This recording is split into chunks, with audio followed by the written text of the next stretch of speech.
Disaster मॅनेजमेंटही माझ्याकडे आहे. आपत्कालीन परिस्थिती असेल, मोठ्या यात्रा आहे, आषाढी इथली आहे, कुंभमेळा आहे, त्याची जबाबदारी माझ्याकडे. कुंभमेळा मंत्री म्हणून सुद्धा माझ्याकडे जबाबदारी यावेळेला देण्यात आलेली आहे. 27 आता आपला कुंभमेळा आहे आणि आपल्याला कल्पना आहे की सगळ्या अशा गर्दीच्या ठिकाणी किंवा जिथेही काही आपत्कालीन परिस्थिती उद्भवते त्या ठिकाणी मला प्रामुख्याने पाठवलं जातं आणि त्यामुळे ते खातं आता माझ्याकडे आलेलं आहे. पण आज मला अतिशय आनंद होतो आहे. मी आज सहकुटुंब आणि पहिल्यांदाच बायकोचा माझा खूप वर्षावर आग्रह होता, मुलींचा पण 2 मुली आहेत की आम्हाला एकदा पंढरपूरला घेऊन चला आणि तो योग आज आला सहकुटुंब. नाही तर मी प्रत्येक वेळेला गर्दीच्या काळामध्ये येत असतो, इथे मॅनेजमेंट करत असतो. पण आज पहिल्यांदा आम्ही सहकुटुंब सहपरिवार मुलगी जावाई माझी पत्नी आणि मी या ठिकाणी पांडुरंगाच्या दर्शनासाठी आलेलो आहोत. मंत्रिमंडळात सुद्धा अजून विस्तार झालेला आहे, काही खाते वाटप झालेलं आहे, तरी पण नाराजी दिसते. काही मंत्र्यांनी पदभार स्वीकारला नाही. दत्ता भरणेंनी कॅबिनेटच्या बैठकीला दांडी त्यांचं कसं डिझास्टर? मला वाटतं सगळ्यांनी पदभार स्वीकारलेला आहे. मंत्री महोदय दत्ता भरणे साहेबांनी सांगितलं काल किंवा माझ्याकडे प्रमुख कार्याकडे लग्न होतं त्यामुळे मी त्या ठिकाणी जाऊ शकलो नाही. त्यांनी खुलासा केलेला आहे, ते कुठेही नाराज नाहीत. मला वाटतं सगळ्यांनी आता पदभार स्वीकारलेला आहे. आपापल्या कामाला सगळ्यांनी सुरुवात केलेली आहे.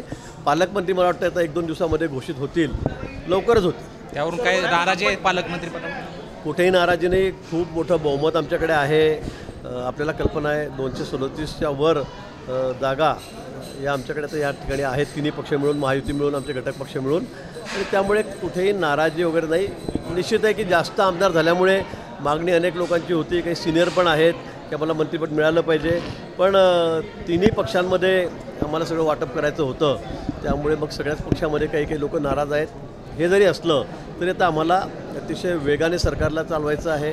अतिशय चांगलं काम करायचं आहे. पारदर्शकता त्यात ठेवायची आहे. माननीय मुख्यमंत्री देवेंद्रजी फडणवीस आहेत, शिंदेसाहेब आहेत, अजितदादा आहेत. यांच्या नेतृत्वाखाली हा महाराष्ट्र अतिशय वेगाने पुढे जाणार आहे. आपण 5 वर्षात बघा सगळं महाराष्ट्राचं राज्याचं चित्र बदललेलं आपल्याला दिसेल. ठाकरे आणि राऊत यांच्याकडून फडणवीस यांचं कौतुक केलं जाते, सामनामधून सुद्धा कौतुक केलं जाते. काय त्यांचे जवळीक वाढते? त्यांनी वस्तुस्थिती मांडलेली आहे. 14 ते 19 मध्ये सोबत आम्ही काम केलेलं आहे. त्यामुळे त्यांना तिथलाही अनुभव त्यावेळेचा आहे देवेंद्रजींचा, त्यांच्या कर्तृत्वाचा, त्यांच्या नेतृत्वाचा. आणि म्हणून मला वाटतं त्याची आता सध्या सामना वस्तुस्थिती मांडायला लागलेला आहे.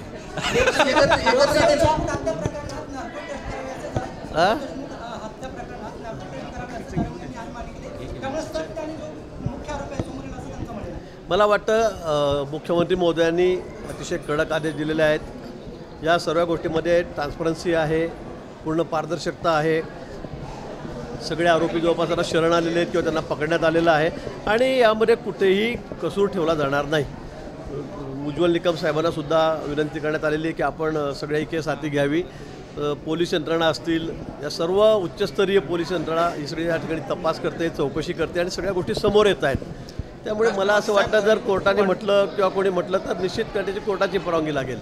त्यांनी म्हटलं तर नार्को टेस्टही होईल. पंढरपूरमध्ये 4 मोठ्या आषाढीसह यात्रा भरतात.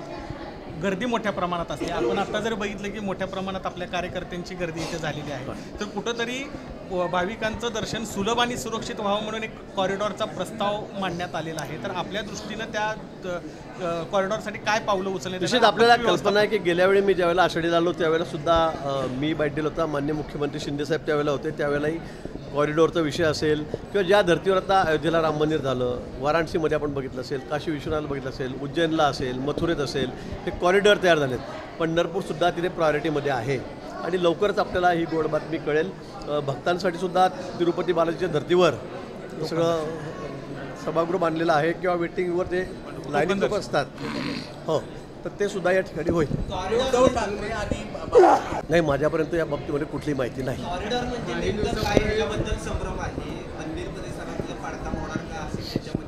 मंदिर परिसरामध्ये कुठेही हात लावला जाणार नाही. ते सर्व जुनं काम आहे. उलट ते तर आम्ही तर क्लिअर करतो आहे, स्वच्छ करतो आहे.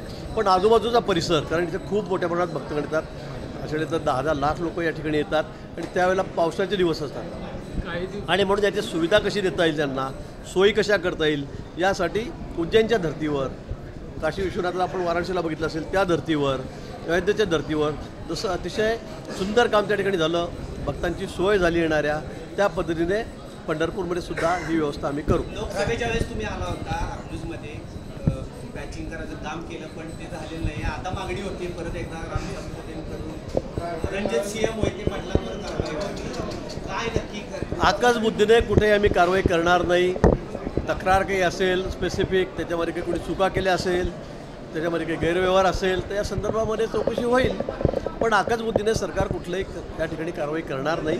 पण तुम्ही जर चुका केलेल्या असतील, याच्यामध्ये काही गैरव्यवहार असेल, ज्या तक्रारी त्या करतायत ती जर असेल तर निश्चित कारवाई त्या संदर्भात होईल. पंढरपूरची जागा म्हणजे जिंकण्याच्या जागा आहे, त्याला शब्द दिला होता, चर्चा चालू की आता काय पुढे त्या संदर्भामध्ये मला वाटतं देवेंद्रजी सांगू शकतील. पण परिचारक साहेब आमचे मोठे नेते आहेत या भागामध्ये, त्यांचं एक मोठं नाव आहे.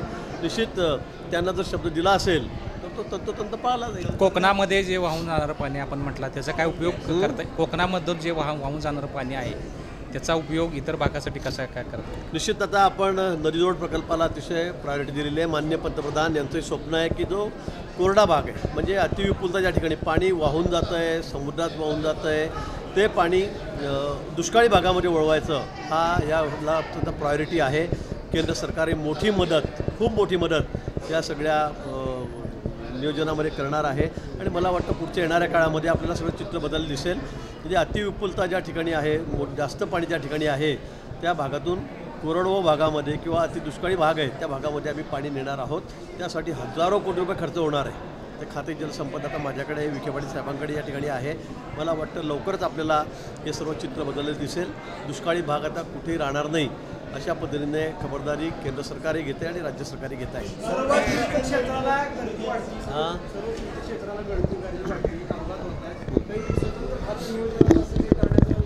बट अपघात वगैरे होतात असं नाही. पण आता आपण रस्ते बघतात, पूर्वीचे रस्ते आपण बघितले असतील, आताचे रस्ते, आता मी पण सोलापूर आलो, सगळे 4 पदरी रस्ते झालेले आहेत सर्व बाजूने.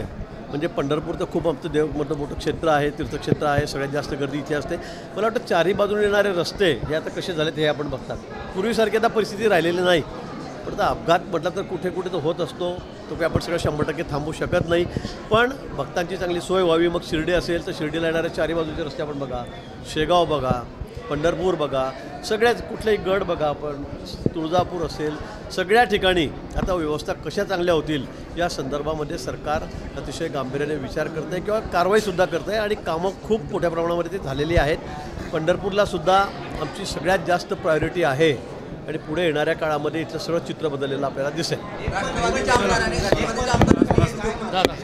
काय कुठलंच काही लॉजिक नाही त्यामागे.